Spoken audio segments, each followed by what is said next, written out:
Hello, welcome back to my YouTube channel. ഇന്ന് നമ്മൾ school ക്രാഫ്റ്റിൻ്റെ ഇതാണ് ഉണ്ടാക്കാൻ പോകുന്നത്. നിങ്ങൾ തംബ്നെയിൽ കണ്ടിട്ടുണ്ടാവും.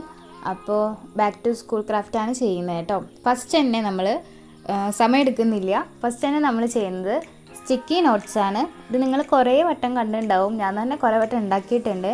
പക്ഷെ ഇത്ര വലുതായിട്ട് ഞാൻ ഉണ്ടാക്കിയിട്ടില്ല. ഇതിൻ്റെ കുറച്ച് പകുതിയായിട്ട് ഞാൻ ഉണ്ടാക്കിയിട്ടുള്ളൂ കേട്ടോ. അപ്പോൾ ഇത് ജസ്റ്റ് ഒന്ന് ഇതേപോലെ നമ്മൾ നാലായിട്ട് മടക്കുക. 4 or 5 ആയിട്ട് മടക്കുക. നിങ്ങൾക്ക് കളർ പേപ്പർ ഇല്ലേ, കളർ പേപ്പർ മേടിക്കാൻ കിട്ടും. ഇല്ലെങ്കിൽ A4 ഷീറ്റ് ഉണ്ടെങ്കിൽ അങ്ങനെ കളർ അടിച്ചാലും മതി കേട്ടോ. അത് കഴിഞ്ഞിട്ട് എല്ലാം കൂടി ഒന്ന് വെട്ടി കൊടുത്തിട്ട് ഒപ്പാക്കി ഇത് 4 സൈഡ് നമ്മൾ ബുക്കൊക്കെ ഉണ്ടാക്കുന്ന കണ്ടിട്ടില്ലേ, അതേപോലെ ഒന്ന് 4 സൈഡ് വെട്ടി കൊടുക്കുക. അതിന് ശേഷം നമ്മൾ എന്തെങ്കിലും ക്ലിപ്പ് എടുത്തിട്ട് പശ തേച്ചതിന് ശേഷം ആ ക്ലിപ്പൊന്ന് ഇതാക്കി കൊടുക്കുക. അപ്പോഴേക്കും നമ്മുടെ സ്റ്റിക്കി നോട്ട്സ് ഇവിടെ റെഡി ആയിട്ടുണ്ടാവും കേട്ടോ. പിന്നെ അടുത്തതായിട്ട് നെയിം സ്ലിപ്പാണ് നമ്മൾ ഉണ്ടാക്കുന്നത്. നെയിം സ്ലിപ്പ് ഉണ്ടാക്കാനായിട്ട് പ്രത്യേകിച്ച് പണിയൊന്നുമില്ല. ഒരു A4 ഷീറ്റോ അല്ലെങ്കിൽ ബുക്കിൻ്റെ പേപ്പറോ എന്താ നിങ്ങളെടുത്തുള്ളത് അതെടുത്തിട്ട് ജസ്റ്റ് 2ആയിട്ട് മടക്കുക. 2ആയിട്ട് മടക്കുന്നത് കറക്റ്റ് 2ആയിട്ട് മടക്കല്ല, നമ്മൾ മടക്കുമ്പോൾ 2 സെൻറ്റിമീറ്റർ നമ്മൾ താഴോട്ട് മടക്കുക. അതേപോലെ തന്നെ തിരിച്ച് നമ്മൾ മടക്കുക. അതായത് നടുവിലൊരു സ്പേസ് കിട്ടാൻ വേണ്ടിയിട്ടാണ് കേട്ടോ. നമുക്ക് മനസ്സിലായെന്ന് വിചാരിക്കുന്നു. നമുക്ക് തുറക്കുമ്പോൾ അത് പെട്ടെന്ന് പിടികിട്ടും തോന്നുന്നു. 2, 4 മടക്കുക കേട്ടോ. ഞാൻ 4ആയിട്ടാണ് മടക്കിയിരിക്കുന്നത്. അതിനുശേഷം നമുക്ക് ഇഷ്ടമുള്ള പിക്ചർ വരച്ചു കൊടുക്കുക. ഞാനിവിടെ നമ്മുടെ മാർക്കർ പെൻ ഉപയോഗിച്ചിട്ട് ഒന്ന് വരച്ചു കൊടുക്കുമെന്ന് മാത്രമേ ചെയ്തിട്ടുള്ളൂ. 4 സൈഡ് ഇങ്ങനെ വളഞ്ഞ് അങ്ങനെ ചെയ്ത് കൊടുക്കില്ലേ, അത് മാത്രമേ ചെയ്തിട്ടുള്ളൂ. നിങ്ങൾക്ക് വേണമെങ്കിൽ അങ്ങനെ ചെയ്തിട്ട് സ്റ്റിക്കർ ഒട്ടിക്കാം. കോഴി പോകുന്നുണ്ട് കേട്ടോ. അപ്പോൾ നിങ്ങൾക്ക് വേണമെങ്കിൽ സ്റ്റിക്കർ ഒട്ടിക്കാം, കുഴപ്പമൊന്നുമില്ല. ഞാൻ സ്റ്റിക്കർ ഒരു പൂവിൻ്റെത് മാത്രമേ ഒട്ടിച്ചിട്ടുള്ളൂ. അല്ലാണ്ട് ബാക്കിയൊക്കെ ഞാൻ ഡിസൈനാണ് വരച്ചു കൊടുത്തിട്ടുള്ളത്. എനിക്കെന്തോ എല്ലാവരും പിക്ചർ ഒട്ടിച്ച് കൊടുക്കുന്നതാണ് ഞാൻ കണ്ടിട്ടുള്ളത്. അതുകൊണ്ട് ഞാൻ വിചാരിച്ചു ഞാൻ ആദ്യമായിട്ടാണ് നെയിം സ്ലിപ്പ് ഉണ്ടാക്കുന്നത് തന്നെ. പിന്നെ നെയിം സ്ലിപ്പ് ഉണ്ടാക്കാൻ ഒട്ടും പേടിക്കേണ്ട ആവശ്യമില്ല. കാരണം നമ്മളിപ്പോൾ സ്റ്റിക്കർ ഇല്ലാണ്ട് എങ്ങനെ ഉണ്ടാക്കുക, പേപ്പർ A4 ഷീറ്റ് ഇല്ലാണ്ട് എങ്ങനെ ഉണ്ടാക്കുക, മാർക്കർ ഇല്ലാണ്ട് എങ്ങനെ ഉണ്ടാക്കുക എന്നൊക്കെ എല്ലാവരും വിചാരിക്കും.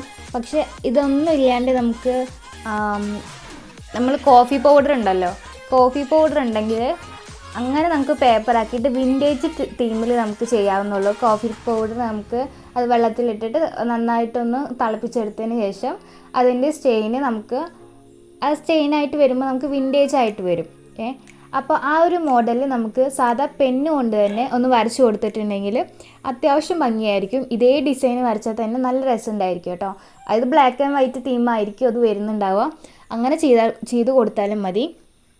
ഇപ്പം ഞാൻ സാധാരണ പോലെ തന്നെ ചെയ്ത് കൊടുത്തിട്ടുള്ളൂ. എൻ്റെ അടുത്ത് ഞാൻ അങ്ങനെ ചെയ്യുന്നുള്ളൂ കേട്ടോ. അല്ലാണ്ട് വല്ലാണ്ട് നമ്മൾ ഡിസൈന് കാര്യങ്ങളൊന്നുമില്ല. നമ്മൾ എന്തായാലും സ്കൂളിലേക്കല്ലേ പോകുന്നത്. അപ്പോൾ കുറച്ച് ഡിസൈനൊക്കെ ഞാൻ അധികം ഉൾപ്പെടുത്തിയിട്ടുള്ളൂ. പിന്നെ ഗൈസ് എന്നോട് ക്ഷമിക്കണം, കാരണം ഇവിടെ കോഴിയുണ്ട്, അതേപോലെ തന്നെ പട്ടിയുണ്ട്. ഇവർ കുറച്ചിട്ട് അത് സൗണ്ട് ഉണ്ടാക്കിയിട്ട് എനിക്ക് വോയിസ് എടുക്കാൻ തന്നെ പറ്റുന്നില്ല. കുറേ വട്ടം ഞാൻ ഡിലീറ്റ് ആക്കി, പിന്നെയും എടുത്തു, പിന്നെ ഡിലീറ്റ് ആക്കി, അങ്ങനെയാണ് ചെയ്യുന്നത്. അപ്പോൾ ഒന്ന് ക്ഷമിക്കണം കേട്ടോ. നമ്മുടെ സ്റ്റിക്കേഴ്സ് എങ്ങനെയുണ്ട് നോക്കി നോക്കാം കേട്ടോ.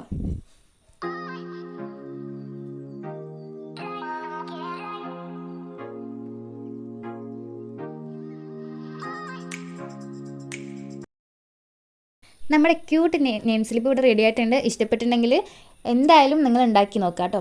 അടുത്തതായിട്ട് നമ്മൾ ചെയ്യുന്നത് പെൻസിൽ മേക്ക് ഓവറാണ് കേട്ടോ. അത് സാധാരണ നമ്മുടെ പെൻസിൽ നിങ്ങൾക്ക് വേണമെങ്കിൽ പേന ചെയ്യാം കേട്ടോ. പെൻസിലല്ല യൂസ് ചെയ്യുന്നുണ്ടെങ്കിൽ, ഇപ്പോൾ ചെറിയ കുട്ടികളാണെങ്കിൽ എന്തായാലും പെൻസിലാണ് യൂസ് ചെയ്യുന്നുണ്ടാവുക. അതുകൊണ്ടാണ് ഞാൻ പെൻസിൽ ചെയ്തത് കേട്ടോ. സാധാരണ ഒരു A4 ഷീറ്റോ അല്ലെങ്കിൽ ബുക്കിൻ്റെ പേപ്പറോ, ഞാൻ ബുക്കിൻ്റെ പേപ്പറാണ് എടുത്തിട്ടുള്ളത്. അതിൽ ഇതേപോലെ ലൗച്ചിന് ഇട്ട് കൊടുക്കാം. നിങ്ങൾക്ക് ഡിസൈൻ എന്താണെങ്കിലും എടുക്കാം. എനിക്ക് പെട്ടെന്ന് എന്ത് ഡിസൈൻ ആണെങ്കിലും ലൗച്ചിനാണ് ആദ്യം വരുള്ളൂ. എനിക്ക് ഇങ്ങനത്തെ പേപ്പർ മേടിക്കണം നല്ല ആഗ്രഹം ഉണ്ടായിരുന്നു. പക്ഷേ ഇങ്ങനത്തെ പേപ്പർ എവിടെയും കിട്ടുന്നില്ല. അതുകൊണ്ടാണ് ഇങ്ങനത്തെ ഒരു ഡിസൈൻ ഞാൻ ചെയ്തിട്ടുണ്ടായിരുന്നു കേട്ടോ. അപ്പോൾ നമ്മൾ ഇങ്ങനത്തെ ഒരു അളവിലെടുത്തിട്ട് അതിന് ശേഷം ഇതൊന്ന് ഒട്ടിച്ച് കൊടുക്കുക. ഒറ്റ സൈഡ് ഒട്ടിച്ച് കൊടുത്താൽ മതി കേട്ടോ. വേണമെങ്കിൽ പെൻസിൽ നമ്മൾ റൗണ്ട് ചെയ്തെടുക്കുമ്പോൾ ആ സൈഡൊന്നും കൂടി വേണമെങ്കിൽ ഒട്ടിച്ച് കൊടുക്കാം. ഞാൻ ഒറ്റ സൈഡേ ഒട്ടിച്ച് കൊടുത്തിട്ടുള്ളൂ. അതിനുശേഷം നമുക്കതിന് അടപ്പുണ്ടാക്കിയെടുക്കണം. ഒരു ചെറിയൊരു പേപ്പർ എടുക്കുക, പെൻസിലിൻ്റെ അളവ് നോക്കുക. അതിനുശേഷം ഇതേ ഡിസൈൻ തന്നെ വരച്ച് കൊടുക്കാം. അറ്റത്തൊന്ന് ഒട്ടിച്ച് കൊടുക്കാം. പിന്നെ നമുക്ക് ഉണ്ടാക്കാവുന്നത്, അപ്പോൾ നമ്മുടെ പെൻസിൽ ഇവിടെ റെഡി ആയിട്ടുണ്ട് കേട്ടോ. പിന്നെ ഫയൽ ഓർഗനൈസറാണ് നമ്മൾ റെഡിയാക്കുന്നത്. ഫയൽ ഓർഗനൈസറിന് ചെയ്യാൻ വേണ്ടിയിട്ട് ഒരു കളർ പേപ്പറോ അല്ലെങ്കിൽ നിങ്ങൾക്ക് വേണമെങ്കിൽ വൈറ്റ് തന്നെ എടുക്കുക. വൈറ്റുള്ള ഫയലൊക്കെ ഉണ്ടല്ലോ.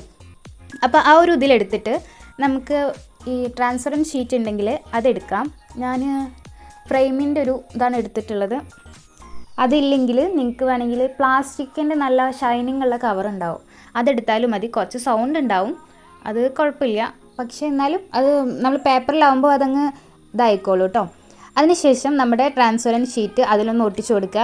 ഇത് രണ്ടായിട്ട് മടക്കിയിട്ട് വേണം പേപ്പർ വെക്കാനായിട്ട് കേട്ടോ. രണ്ടായിട്ട് മടക്കിയിട്ട് അതിൻ്റെ മുകളിൽ ഈ ഒരു ട്രാൻസ്പെറൻറ്റ് ഷീറ്റ് വെച്ചിട്ട് ഒറ്റ ഭാഗം മാത്രം നമ്മൾ കട്ട് ചെയ്ത് കൊടുക്കുക. അതായത് ഒരു ഷീറ്റിൻ്റെ ആ ട്രാൻസ്പെറൻറ്റ് ഷീറ്റിൻ്റെ താഴെയുള്ള ഭാഗം മാത്രം ഒന്ന് ഒട്ടിച്ചു കൊടുക്കുക, അതായത് വെട്ടിക്കൊടുക്കുക. എന്നിട്ട് 3 സൈഡൊന്ന് ഒട്ടിച്ചു കൊടുക്കുക. പിന്നെ നമ്മൾ തുറക്കുന്ന ഭാഗത്തായിട്ട് ഒന്ന് വളഞ്ഞിട്ട് അതൊന്ന് വെട്ടിക്കൊടുക്കണം കേട്ടോ.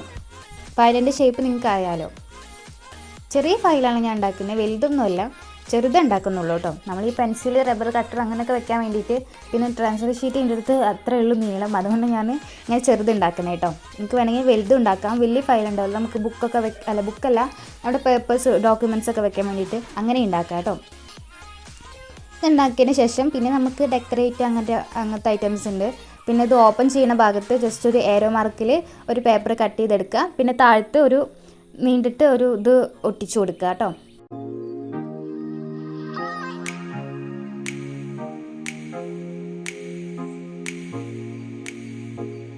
അതിനുശേഷം നിങ്ങൾക്ക് സ്റ്റിക്കറോ എന്താണെന്ന് വെച്ചാൽ ഉപയോഗിക്കാം.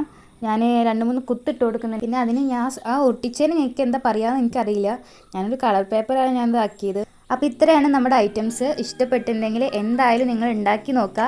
ഈസിയാണ്, ഏറ്റവും ഈസി എന്ന് പറയുകയാണെങ്കിൽ ഈ ഒരു സംഭവമാണ് എനിക്ക് ഉണ്ടാക്കിയാൽ വെച്ചിട്ട്. അപ്പോൾ ഇഷ്ടപ്പെട്ടിട്ടുണ്ടെങ്കിൽ എന്തായാലും ലൈക്ക്, ഷെയർ, കമൻറ്റ് എന്തായാലും ചെയ്യാൻ വേണ്ടി മറക്കരുത്. പിന്നെ പകുതി പേര് സബ്സ്ക്രൈബ് ചെയ്യാതെ പോകുന്നതാണ്. എന്തായാലും കാണുന്നുണ്ടെങ്കിൽ എന്തായാലും നിങ്ങൾ ഇഷ്ടപ്പെട്ടിട്ടാവും. അപ്പോൾ സബ്സ്ക്രൈബ് കൂടി ചെയ്യാം കേട്ടോ. Thank you.